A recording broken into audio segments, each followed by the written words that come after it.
Okay, so today we're going to be going through a medical assessment for an asthma attack. So first things first, BSI, PPE, I have my gloves on. Next we're going to do the scene size up. So is the scene safe? The scene is safe. We're at lacrosse practice today. It's about 45 minutes into practice. It's cold, windy day. And there's one patient. Mechanism of injury, we don't know yet. I'm not going to call 911 yet just because I need to further assess the situation. There's no need for C-spine here because he's just complaining of a tight chest. And then general impression is more bad than good just because he is having trouble breathing. So first things first, we're going to obtain consent. Hi, my name is Natalie Dillon. Can I help you? Yeah. Okay, so next thing, LOC.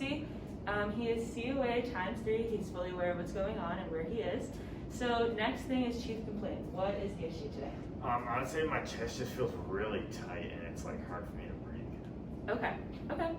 So next thing we're going to do is assess the airway. We're going to look inside the patient's mouth. Okay, his airway is open, so that's a good sign. Next, we're going to assess the presence, rate, rhythm, and quality of the breathing. Are they able to speak? Yes, he is speaking to me. And then we're going to auscultate the lung sounds. So his breathing is very rapid, it's shallow, and he's wheezing a little bit. And then the next thing is skin perfusion. His skin is cool, dry, and pale. And then on a scale of 1 to 10, 10 being you can't breathe at all, what would you rate your ability to breathe right now? I'd say it's like a 6.5 or a 7. Okay, so 7 out of 10. So not great. And then next thing we would do a pulse ox.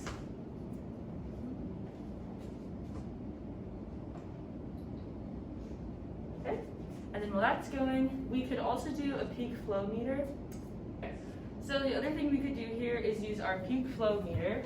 We're not going to use this today, but I am going to explain it just for fun. So what we would do is have the patient blow into here 3 times and then average their score, and then we could compare it to the PPE since this is for the sports teams that we're working with.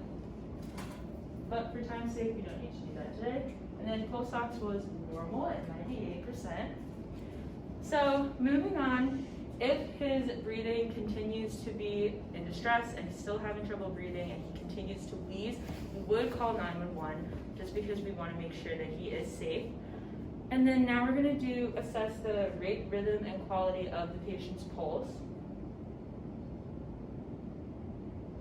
Okay, so his pulse is strong, rapid, and normal. Okay, so now we're going to be moving into the secondary assessment. So we just took the pulse and it was at 100 beats per minute, which is regular and a strong pulse. And respirations were 28 per minute, labored, and he is still wheezing. And now we can take a blood pressure.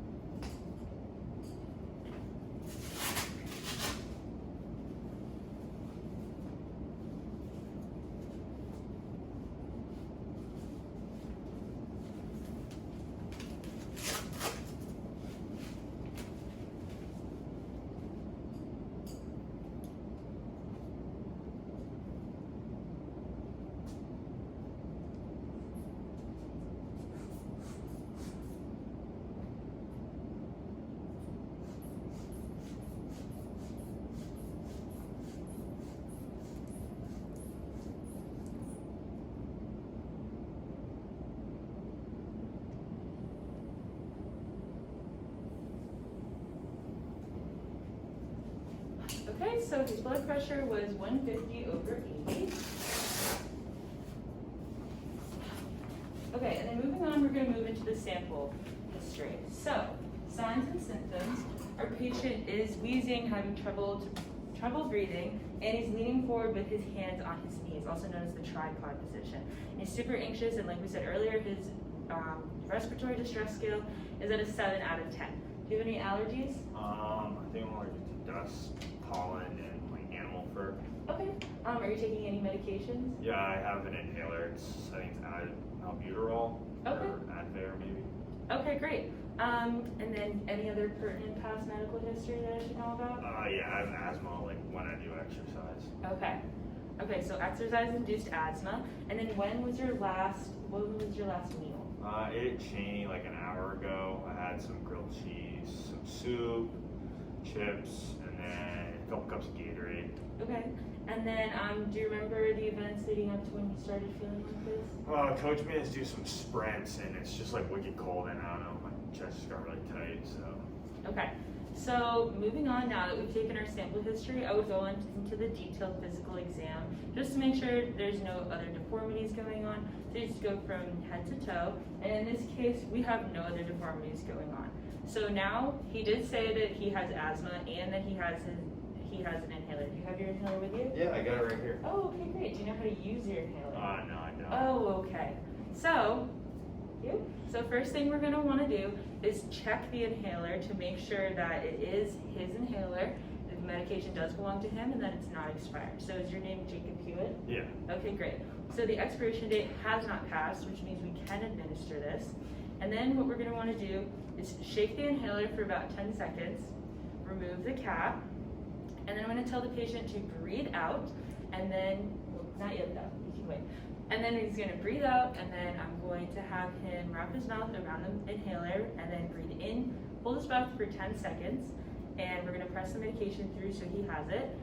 And then I'm going to note what time he took the medication so that if we need to administer more, we can. And then I'm going to give him another dose of the medication every 5 to 10 minutes if his condition is not getting better, and then afterwards we'll reassess his condition.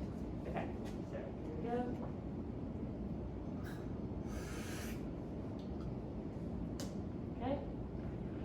Okay, and then we would continue to treat the patient for shock if he was going into it, and then so then we're just going to reassess the patient and hang out with him just to make sure that his condition doesn't get any worse, and then we're going to remove him from play just because we want to make sure that he doesn't have any other issues while breathing.